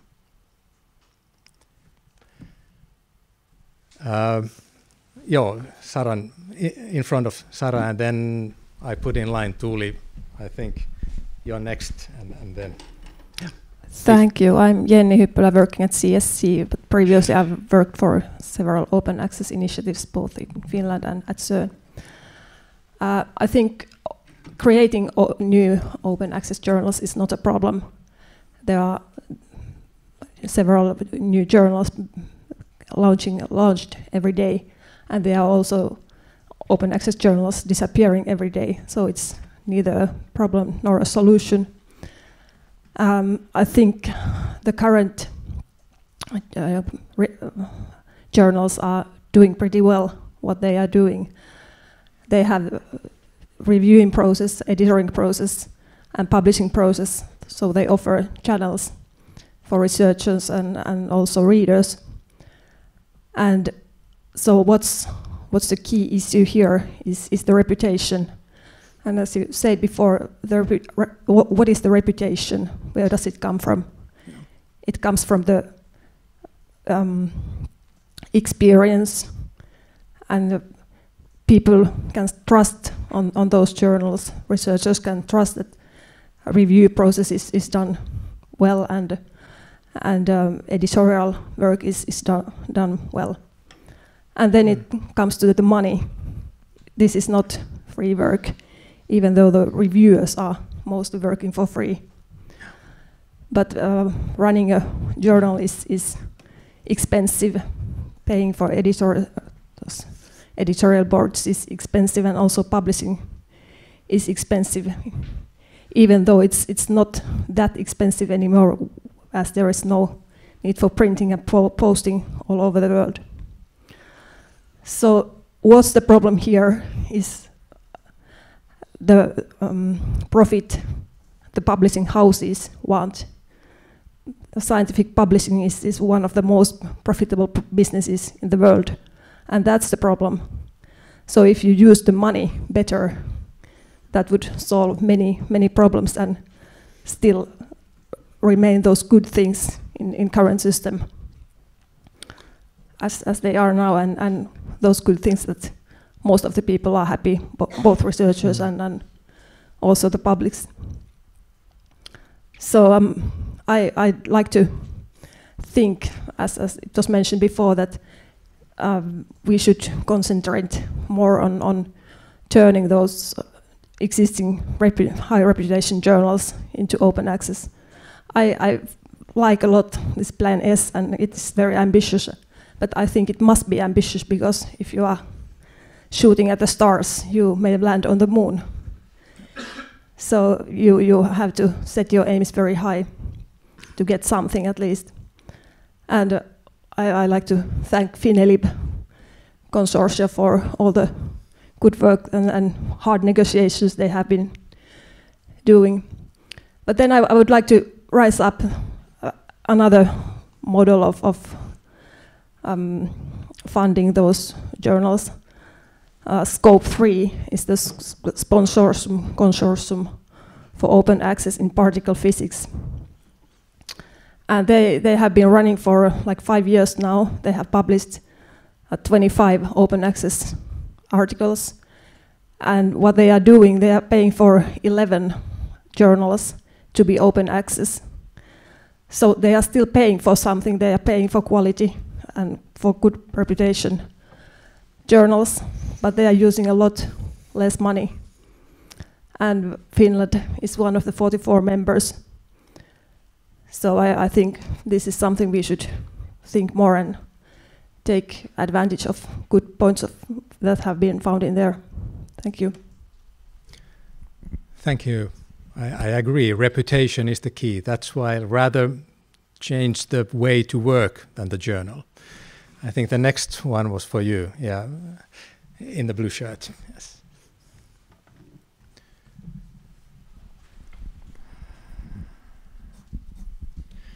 Thank you. Tommi Himberg, Nuorten Tiedeakatemia, Young Academy Finland. Thank you for, first of all, organizing these open conversations and these events. This is a very, very good way of pushing these reforms that basically touch everyone and definitely will be our academic future, regardless of what the timescale will be, whether it's 1 year or 20 years. We will be the ones who will see both of them. So from a younger researcher or early career researcher point of view, couple of points here. We have been mentioned. Thank you, those who worry about how we will do. I think one specific issue to be noted is that we tend to change employers and universities quite frequently. We tend to change them so that there are gaps in between paychecks, basically, and this presents a specific problem, like who will pay for APCs when we try to publish something between contracts. Yeah. So that's like a specific technical thing. Like I think in general we have been taking stands about Plan S earlier as an academy, and we are generally very much in favor. This is definitely the future of science, and I think it's a very nice way of describing this as responsible science, not so much open. Like the open is just like an undercategory maybe in this wider issue. From early career perspective, as has been mentioned, the current publication system is very, very far from perfect. It is very expensive, and it looks, from our end, it looks like that there are a lot of very strange fetishes going on. Regarding, for instance, impact factors, some so-called high-quality journals where we can see that when independently reviewed, the quality of an article does not correlate with the kind of perceived quality of the outlet. Mm-hmm. And I think this is a very fundamental issue, and for that reason, I would like to comment on the earlier discussion that was by Riitta Maijala. She was mentioning that there's no contradiction. We feel there is a contradiction between the ministry funding system that looks at where things are published, and for instance the DORA principles, which say that when evaluating quality of research, that shouldn't be considered. And from our perspective, we kind of lean towards the DORA having it right. And so I'm thinking, like, even though it's not a contradiction that would stop Plan S from being implemented, I think it's an issue that we should really be discussing much more, even outside the funding or the funding principles, and even outside the Plan S. It's a kind of a wide scientific policy discussion that we should have in the future. A couple of other worries that we have been within the Young Academy Finland that have been coming up in our conversations about this. So one is that we share the worry of what will happen for these small national publishers, let's say learned societies that publish their own journal and use the proceeds to fund meetings and other scientific activities. Whether they do this through a journal, through a commercial publisher, or whether they self-publish, this is still quite a lot of science gets done by the proceeds that come from subscription fees at the moment, and how this will work is a big issue. And the other one maybe kind of also reflecting what Kalle was saying earlier about this rigidity of the potential rigidity of the system. And for us, this question of it's very easy to see how this model fits with current journals and journal articles. Monographs have been mentioned as a separate issue which need to be solved, but there's a lot of things that are in between. There's also a growing need for young researchers to write popular books. So, and maybe a question about sanctions, that we don't know what they might be, but if we get funding from Academy of Finland and we accidentally also write a popular book about our research and then try to sell it through a commercial publisher, will we be punished somehow? So this is maybe the kind of pushing it to the extreme, but you know that these kinds of issues that the publication venues should be evolving as well, and this plan is currently kind of looking at the very narrow scope of that. Thank you.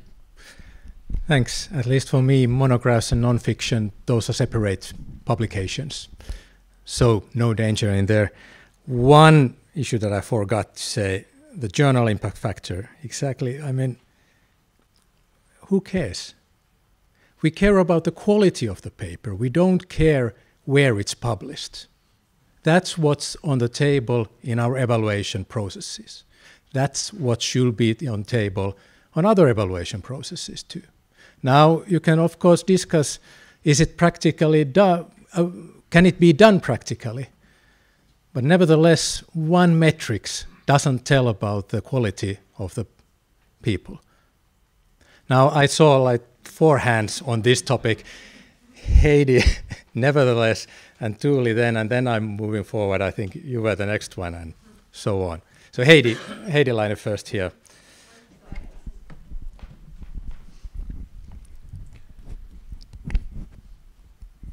So Jyrki just stole my comment, but I'll repeat it anyway because it's a pet peeve of mine. Impact factor doesn't equal quality, and when we discuss quality journals, I don't like the concept at all. The quality comes from the content, and that's the core principle of DORA as well. But then I have an actual new contribution to the discussion as well, or newish. In Finland, we are exceptionally well positioned in terms of this making this cost analysis, and I'd just like to remind everyone of the data that we have because of the freedom of information request made by Leo Lahti and the Open Knowledge Finland Open Science community. So we know, unlike many other countries, how much we pay currently for scientific publications, and we should take advantage of that data when we're considering the different models that might rise from the planners. And just FYI, on average, we have paid 25 million euros per year for scientific publications and scholarly publications during the past some 7 years. Tuuli Toivonen had a comment, and then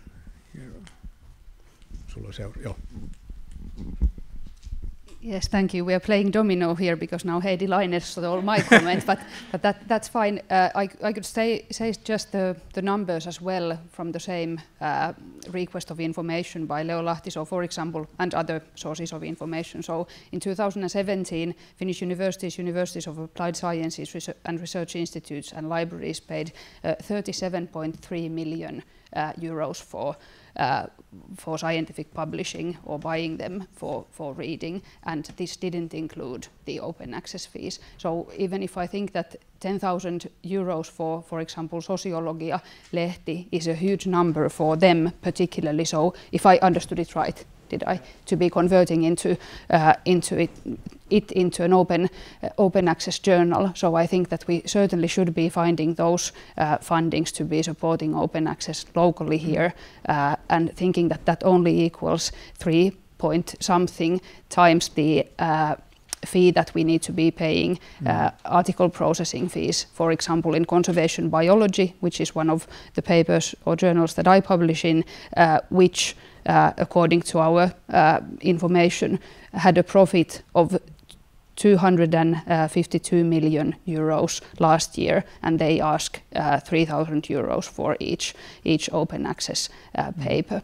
So that's where the money goes. So in that sense, like putting these in scale when we discuss about these issues is really important, but also having the information available that we know what are the actual figures is very important, and hence providing them for researchers to see as well is very important. Now next was here in front, and then I'm missing everybody who raised their hands with the journal impact factor. Tuolla.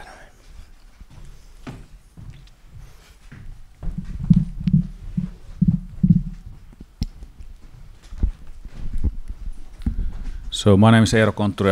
I come from School of Chemical Engineering at Aalto University. I don't think anyone thinks the current system is perfect at all. I don't think anyone in this room really thinks like that. There are many good intentions with Plan S, but I'm really worried about the time frame, because the present system, it somewhat works. There are many things which are wrong with it. There are also these fetishes with impact factor and so to say. But now this new system, we don't know how the negotiations will turn out. That was the first comment. Yeah. And if there's no deal, so to say, with major publishers, we are really entering a wilderness, and we have to educate PhD students there. So that's the time frame is something that has to be taken into account. I don't know. Probably you are discussing it already, but you are not disclosing it. But, then another thing about the impact factor, I think it gives actually a loose, rough measure of a quality, of the average quality of papers in within a certain field. And it's not only as publishers or publishers of scientific articles when we want to publish it, but it's also as readers. We cannot read every single article that comes out, not even in our respective fields. We have to rely on some higher quality journals to scan through them, and even that is very hard work. So it's a system that DORA can never change, I think. Really, I mean, there are so many articles coming out that you have to have some kind of pre-sieve. It might not be the impact factor in the future or something like that, but still, it is. There must be something in there. And about the prestige of the journal, I think the gentleman next to me had some comments. Oh yes, exactly. So let's say it's really so that the impact factor of the journal does not apply to each article out there. But let's say there's a pre-selection, as Eero said. And let's say, even if it may sound a little bit naive, take a kind of, let's say, a different model. We Finns are crazy for sports. And let's say in sports, it's also the quality and the publicity are important. Suppose Tero Pitkämäki throws 90 meters javelin in Kyrsyn keihäskarnevaalit or in Olympic Games. You say that it doesn't matter. It has anyway made this 90 meter. But it certainly matters more that he does it in Olympic Games than in national games. It's exactly the same as far as I can see that, let's say, if you happen to have your good work published in a decent journal and not hidden in somewhere in a bulk or a mediocre journals, I'm pretty sure it will not be found. I'm sorry to disagree.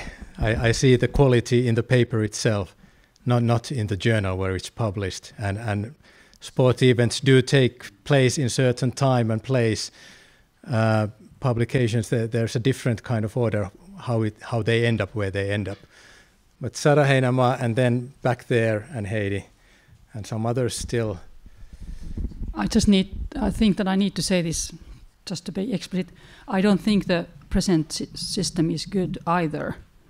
I'm just mainly worried about the idealistic schedule of the time schedule. Yeah. And the risks. I mean, when we write our applications to academy, we have to have a risk analysis. If our great plan fails, then what will we do? Yeah. And I think academy is also responsible for providing some kind of reflection on the risk. So if things go bad, then what can we do then? What can we do? And that's just common sense rationality. About the impact factors, I don't think anybody thinks that it's not the quality of the paper. Nobody thinks that the quality of the paper does not matter. Everybody agrees on that. That's just kind of false debate. Yeah. The point is, if the impact factor tells anything, what does it tell? Well, it tells that certain kinds of experts may have read the paper or have read it and have estimated the paper on certain criteria. So it doesn't take the responsibility of reading the paper by yourself, but it gives you an indication, it gives a sign, it gives a kind of, as said, raw measure. Yeah. When you have 2,000 papers to read, that measure is necessary. You have to sort out these papers. Right. Of course, you try to read, and you do read all of them. But if you have no measures, then you just have to start from the first and end with the last one. Yeah. And that takes time. And 2020 is not enough time. Sure. I'm waiting for the machines to take care of the 9,990 first. And then one can go for the 10. That kind of time is coming, maybe after I'm gone. It's fair that journal impact factor is, as you mentioned, I can see good reasons why it's important for researchers in contradiction to funders. Because for us, it tells very little. It is, but not in that same sense. Very good. Yes. Next. I guess I'm almost reiterating what's already been said, but actually I was going to follow up on Olli's comment. So he was talking about the 90-meter javelin throw. Well, okay, 90 meters thrown, a javelin thrown 90 meters is a javelin thrown 90 meters. And yes, it'll get more publicity if it's in the Olympic Games, but people can also recognize a 90-meter throw locally. But how many people can critically evaluate a scientific publication, or scientific or other academic publication? There's a very limited subset of people in the whole world who can actually successfully, critically evaluate particular scientific papers to a high level. And indeed, in these more respected journals, on average, you get more of those highly qualified reviewers doing the reviewing, and thereby that is what helps you when you're searching for literature, or when you're evaluating job candidates, or when you're evaluating the quality of a person applying for a grant based on the types of fora that they're publishing in.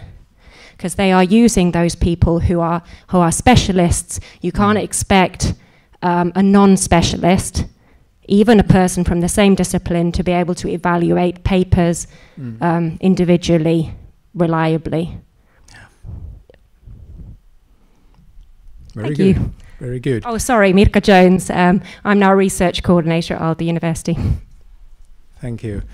I think Heidi had a word here, and then we'll check the clock and the amount of comments still.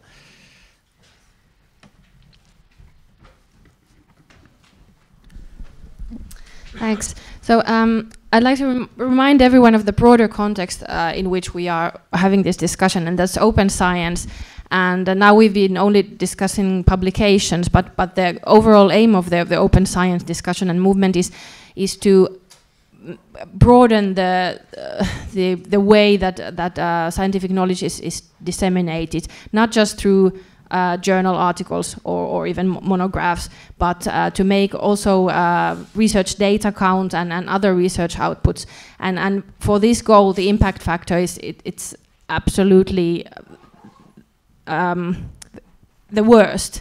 And I mean, it can be gamed, and there are so many bad qualities to it. So I don't want to go into a rant on that. Well, actually I do, but I won't burden you with that. But let's keep in mind that the future of we are existing in an increasingly digital environment, which offers so many more possibilities for disseminating knowledge than just the PDF. Very good. It's been a lively discussion. We are already 10 minutes over. Are there some quick comments still? Certainly we can continue that. I'm available at the Academy of Finland anytime for further comments. I do hear you. We do hear you. I mean, the time scale, as you point out, it is tough, even for us. The question how to evaluate quality, it's in researchers' hands in the first place. We arrange it here. We organize it. But it's the researchers who do it for us too. And we can't compete with that in the end. So those are big issues. We got one question through Twitter asking that isn't anybody going to discuss about GATS XML requirement? Sorry, I will not. I do remember that's there. What does it really mean? Are there know-how, knowledge in Finland how to produce that? I wouldn't know. If there are any worries that there isn't that, please do state it to Coalition, as that's a good point, most likely, but I don't know about these technicalities. The feedback period is open until the 1st of February. Coalition S plans that all feedback is published openly, according to this principle, afterwards, so you get to see the whole feedback responses. What happens after that? Unfortunately, I wouldn't know. As you've seen the timetable, the schedule ideas, meetings, plans, papers, overall responses or papers on how does it say? Reports on certain issues, especially these monetary issues, are coming according to Coalition as later on. But we'll need to see and wait until the early spring that we get actual things and events and processes in our hands. Thank you very much for this today. I mean, this was wonderful discussion, truly. And I hope we can continue it later on through this year. Thank you.